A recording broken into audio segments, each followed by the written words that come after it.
Hey Rachel, I looked at your uh, files here, and if you click on the link, I think these are the links you're talking about.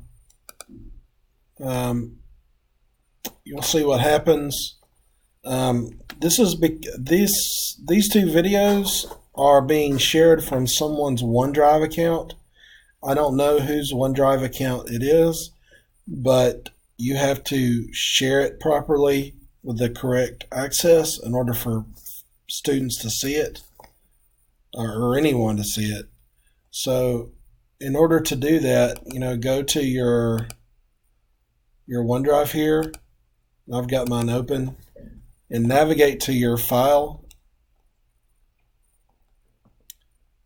And for example, here's a video. It's an MP4. You go to here and click share. I clicked on this, and you want to make sure it's people in Jacksonville with the link. I usually do anyone with the link just to be sure, and I apply. And then I copy that link, click copy,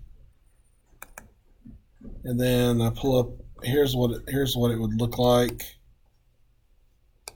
This is Chrome and this is Firefox, so I'm not signed in, but I gave it the proper settings so that anyone can see it who clicked on it.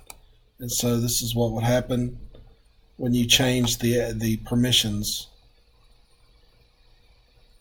Here we go. I didn't know what that video was, but apparently it's a video of Blackboard.